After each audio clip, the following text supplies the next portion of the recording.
Nasa linya po ng ating komunikasyon via Zoom si Attorney Martin Delgrada III. Attorney, good morning po. Jade at Anmar po ang inyong makakasama. Maraming salamat po sa inyong oras. Yes, good morning po at magandang umaga din po sa inyong lahat. Opo, Attorney, baka meron po kayong ideya. Kumusta po ang ating dating Pangulong Rodrigo Roa Duterte dyan po sa ICC? We haven't had any contact except for the family who have visited him. What I heard is that the ICC has asked that the items that he brought with him when he was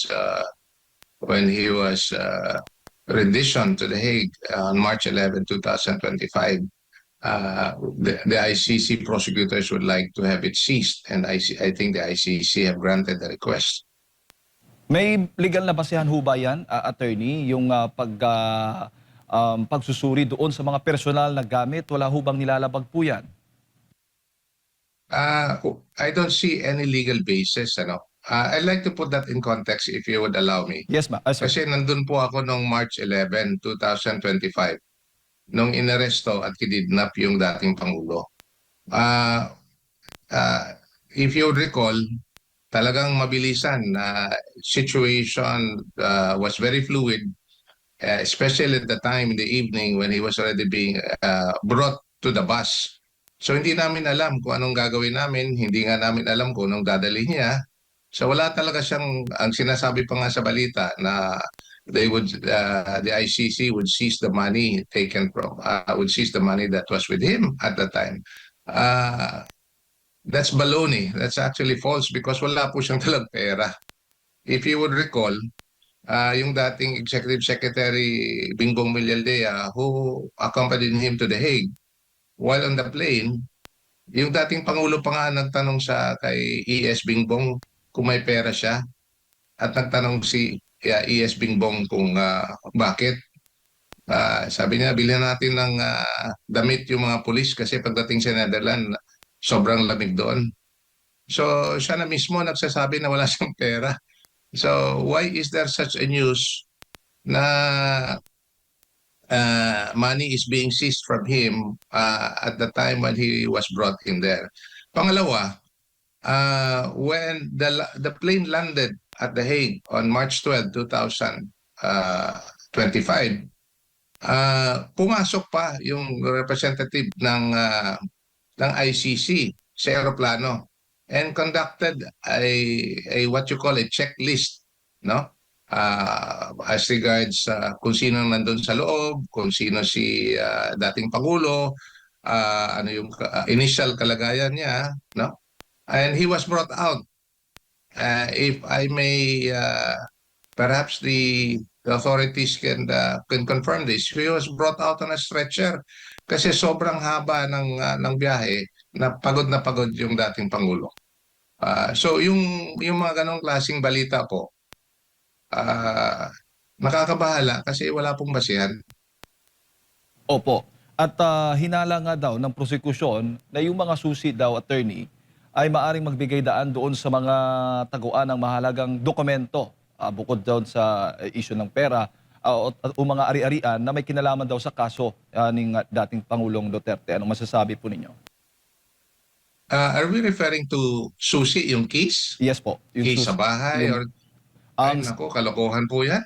kasama Wala po yun sa pong, personal na gamit, sabi. Na ay naku, kalokohan kabilang po sa yan. susuriin. I was there when he was brought into the bus.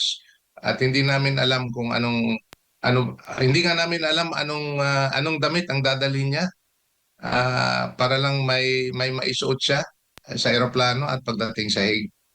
Talagang hindi ko alam kung saan nanggagaling yung balita na yan. Opo. Pero gusto ng prosecution din na attorney na magdagdag ebidensya po daw ito laban po sa dating Pangulo. But it assumes a fact not established kasi nandun nga ako eh. Paano mangyari na may magdadala siya ng susi sa bahay, susi ng multahe while he would be actually on travel? In fact, if you would recall, he and his group, his entourage came from Hong Kong for an engagement there. and he came back to the Philippines, notwithstanding the fact that there were already reports of a standing warrant against him. Mm. Kaya ang sabi po ng depensa, fishing expedition ang ginagawa po ng prosecution, no, ng ICC attorney. Kumbaga, Definitely. kasi kung makikita po ninyo parang dahil kukunin nila o susuriin nila yung susi, ibig sabihin hindi po sapat yung ebidensya po nila at hindi matibay po yung ebidensya nila. Tama ho bang ganung naratibo o argumento, attorney? Pwedeng ganun ang paningin, pero pero sa mas malawak na pagtingin dito, Jade, ano po ito eh? Matagal na po nilang pinag-imbestiga ito at nakuha na po si dating Pangulong Digong noong March 11, 2025. Mahigit isang taon na po. Ngayon lang po nila maalala that they are supposed to do that at this stage of the case, at the trial phase of the case. Yun po ang nakapagtataka at this point in time kung bakit nilalabas itong ganitong klaseng tinatawag na naratibo. Opo. Opo. Maaari ho bang igiit po ng depensa attorney na may karapatan po o baga nilalabag po yung karapatan ng privacy ng dating Pangulo o ng mismo pamilya dahil nga dito sa gustong o nais ng prosekusyon na suriin po yung mga personal na gamit ng dating Pangulo? It may be possible that whatever he might have in his possession at the time when he arrived at The Hague and was brought out of the plane. By the way, I would like to put it in context. Yes, sir. Was brought out of the plane because yung yung eroplano po na nagdala sa kanila sa Hague is still considered Philippine territory. So ibig sabihin, yung paglabas niya sa eroplano is already foreign territory or the territory of Netherlands. And for which they may no longer have any jurisdiction, well, insofar as whatever is happening inside the plane is concerned. So, yung gamit po na dinala sa paglabas niya, which I doubt very much na meron pa siyang meron siyang mga ganong klaseng gamit ng when he was brought out of the plane. As I've said, he was so weak that he was brought directly to the hospital. That was what I was told. Opo. Pero ginagalang naman ho ng ICC, tama ho ba, attorney, yung right to privacy ng isang individual na nakakulong ngayon sa kanila? I suppose so, kasi we also honor that even under our jurisdiction.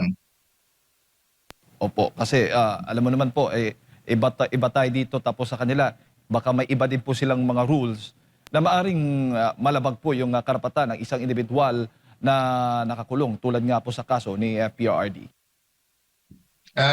That having said, hindi ko lang maintindihan talaga. There are two things that as a matter of policy, pinapayagan dito sa Pilipinas. Yung pagbibisita ng isang detenido, no, sa isang detention facility. Pero hindi pinapayagan sa ICC. Unang-una, yung pagbibisita ng ibang tao other than lawyers and immediate family members. Dito sa Pilipinas, kahit kaibigan pwedeng bumisita. Obviously, regulated po yan within visiting hours, pero pwedeng bumisita sa isang detenido. Doon po hindi pwede, very restricted yung pagbibisita doon. Pangalawa, yung pagkain. Alam natin na yung pagkain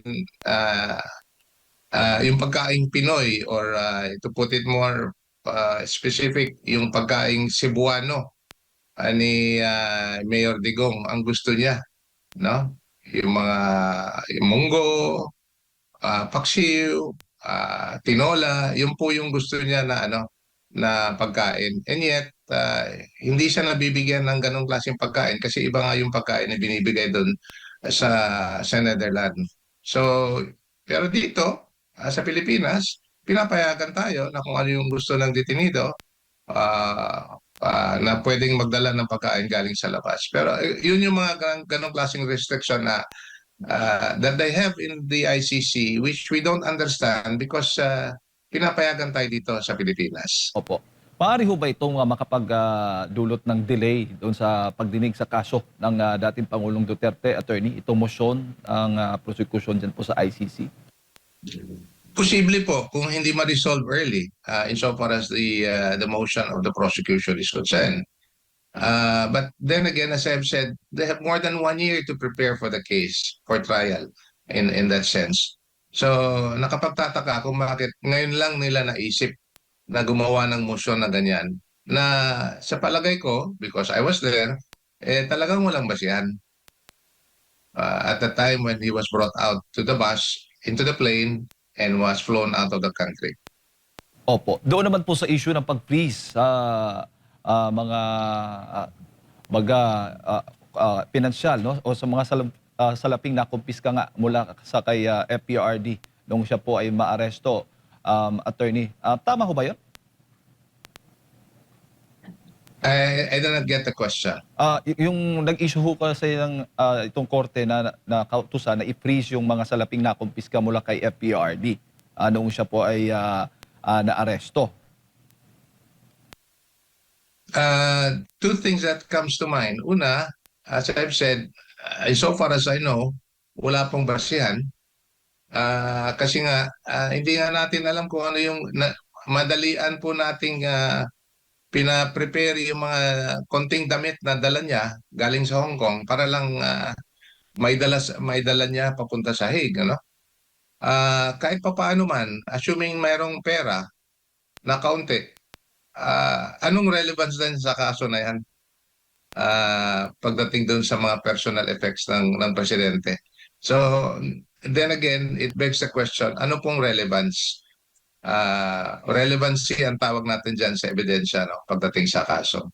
Opo. Attorney, bago ko lang ipasa kay partner Admar, sa issue naman po ng kalusugan ng dating Pangulong Duterte, sa tingin ho ninyo, kaya ho niyang maging present po doon sa pagdinig ng ICC sa mga darating na panahon?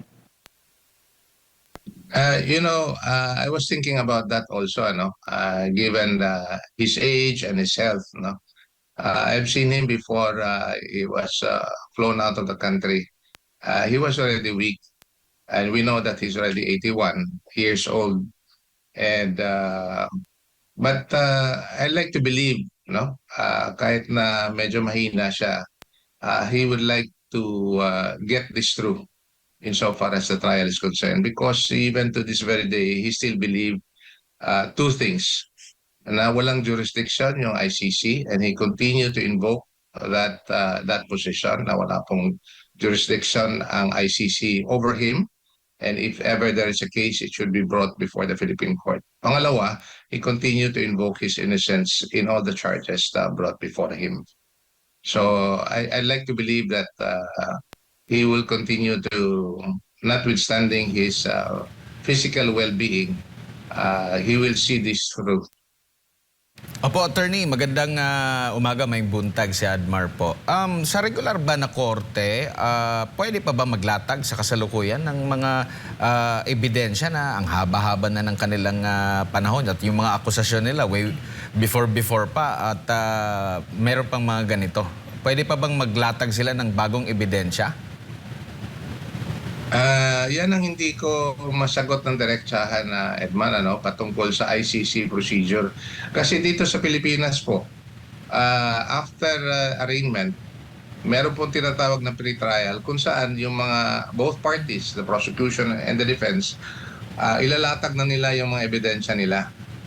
And on the basis of what has been stipulated, marked as evidence during the pre-trial, that will now be the basis for the prosecution to prove their case on the basis of the testimonial and documentary evidence that were already agreed during the pre-trial, and as well as the defense. They will also have to limit their evidence based on what was already proposed during the pre-trial. Dito sa ICC, iba. Kasi nga, tapos na yung investigasyon, tapos na yung confirmation of charges hearing, noong February, ang sinasabi nila, the charges are already, there is enough evidence to proceed with trial. Ibig sabihin, meron na silang ebidensya, pero hanggang ngayon, kumukuha pa rin sila ng ebidensya, naghahanap pa rin sila ng ebidensya. Yun po ang nakapagtataka insofar as we Filipino lawyers are concerned. Kasi nga, hindi po nangyayari yan sa kaso. There are a few exceptions that happen. Yung tinatawag po nating newly discovered evidence. Ibig sabihin na discovery lang po natin during the course of the trial.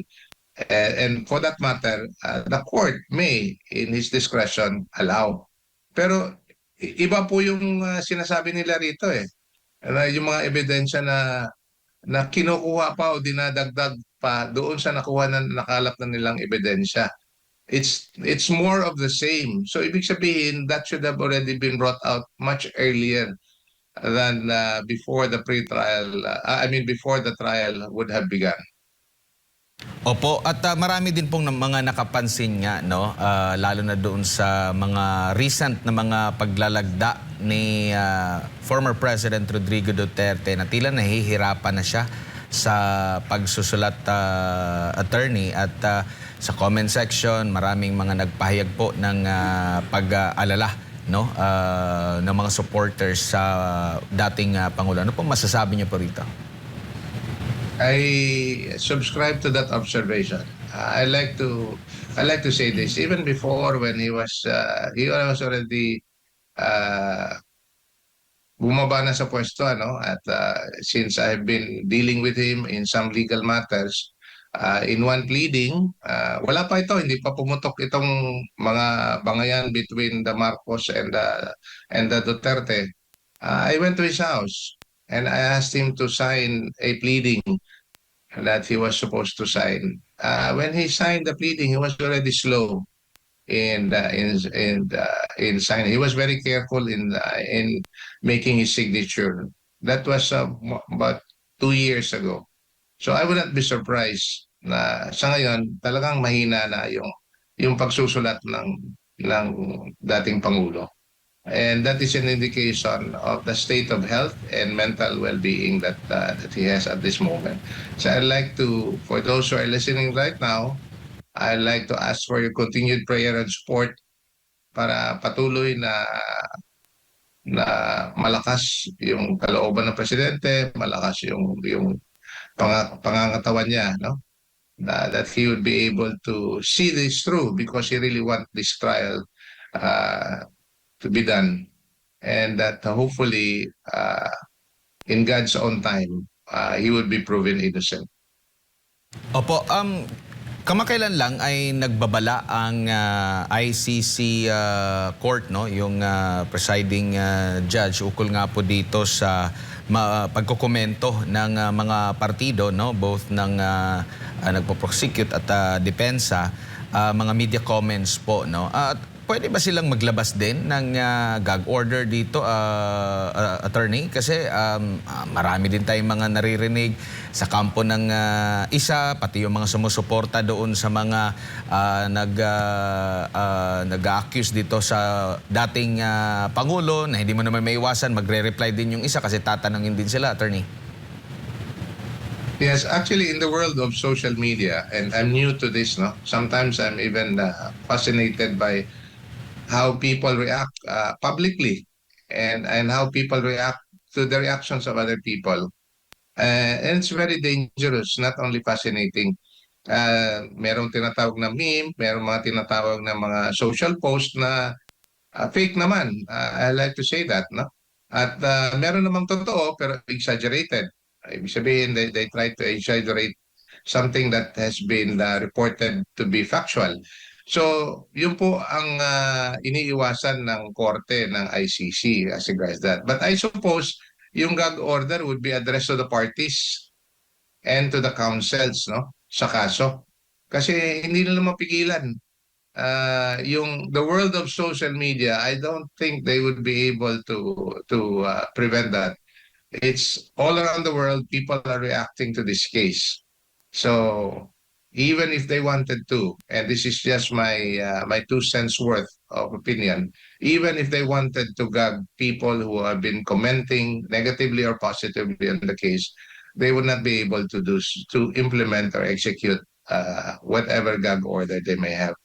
Sa lawak ng usapin, sa dami na nag-uusap at nagdedebate patungkol sa kasong ito, mahihirapan po yung korte to implement properly whatever order they may want to impose.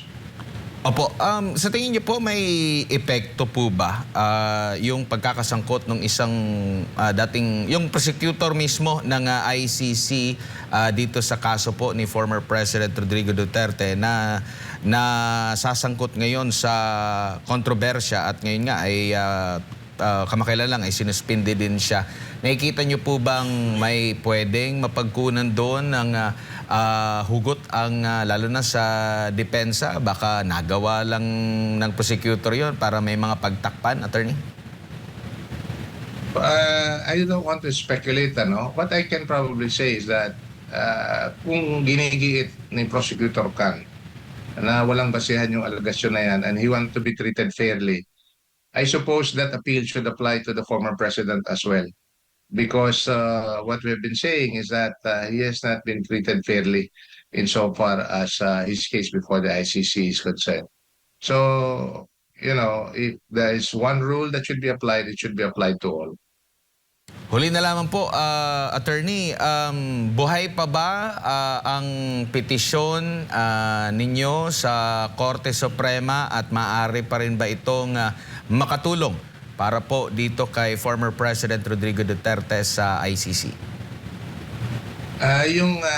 The petition that was filed by former President Rodrigo Roa Duterte and Senator Bato de la Rosa is still pending before the Supreme Court. What is the latest incident actually is the pending motion for reconsideration that was filed by Attorney Bob Torion for Senator Bato de la Rosa, and we would hope that the Supreme Court would resolve that sooner than expected, and hopefully would be able to resolve the main issue in this case. And having said that, to your question, obviously, whatever decision the Supreme Court may have on the petition filed by the former president would definitely have an effect on the ICC case pending before the ICC. I mean. Opo. Attorney, follow-up lamang po at reaksyon mo na lang dito nga sa naging pahayag ni Shunichi Fujiki, kamakailan, yung Managing Director po ng International Career Support Association. Sabi po niya, the prolonged detention of former President Duterte without any formal charges is nothing less than a crime against humanity. They executed an arrest first only to begin building a case afterward. Inyo pong reaksyon doon, attorney. I would agree with that statement as to the relevant period, ano. At the time he said that, wala pa pong confirmation of charges hearing. Kasi iba kasi ito sa atin dito sa Pilipinas. I'd like to explain that a little bit. Iba kasi sa Pilipinas, kasi you build up a case and then you file a case in court, and once the court finds what they call probable cause, dalawang determination of probable cause po yan. Unang determination of probable cause is by the prosecution for the purpose of filing a case before the court. And the court will now determine probable cause for the purpose of issuing a warrant of arrest. Ngayon, may warrant of arrest na, balik tayo dito sa ICC, may warrant of arrest na yung dating Pangulo, and yet hindi pa kino-confirm yung charges. Ibig sabihin, they still do not know whether they have a case or not, no? Until February. So, yung statement na yan is only good as of February this year. Kasi now that the ICC said na meron na pong there is enough evidence to proceed to trial, then trial will have to proceed insofar as the case of the former president is concerned. Pero tama po yung pagkasabi in the context of time na meron na kayong warrant of arrest, pero hindi pa kayo makapagsabi kung may kaso o wala. It was only on February 2026 na, okay, may sapat na ebidensya na pala tayo na ituloy yung kaso to trial. Hindi sapat na ebidensya na kumbiktado yung kaso. Hindi pa po. Malayo pa po tayo dyan. Alright, attorney. At kaugnay nga ng mga serye ng karasang nangyayari dito sa ating bansa, iniuugnay na naman po si FPRD na siya daw yung nag-normalize ng karahasan. Attorney, ang context nito, yung nangyaring Tacloban shooting incident at iba pa. Ano masasabi po ninyo? Natawa na lang ako dyan sa mga reaction na yan, ano?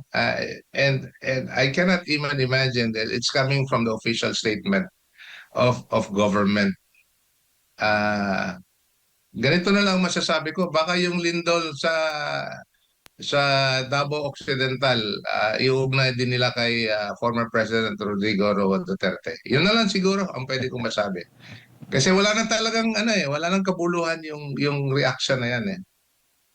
Opo, opo. Attorney, siguro yung huling mensahe na lamang sa lahat ng ating mga kababayan, mga supporters po ng dating Pangulong Duterte, nanonood po at nakikinig po sa inyo sa mga oras na ito.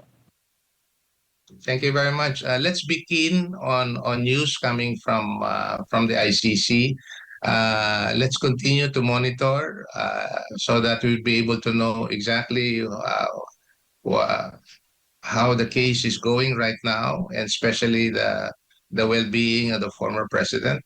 I appeal to you, continuously appeal to you for your prayers and support for the former president. He has been our president, the people's president for a long time, with only the people's interest in mind and heart. And it's time for us to give back to him what he needs most at this urgent time in his life, our prayer and support. Thank you very much. Daghang salamat, Attorney, sa inyo po oras. Good morning po sa inyo. Magandang umaga din po. Salamat. Ayan po mga kababayan, si Attorney Martin Delgado III ang ating pong nakasama na pakinggan ngayong umaga mga kapartners. Kaugnay nga po ng kaso ni FPRD dyan po sa ICC.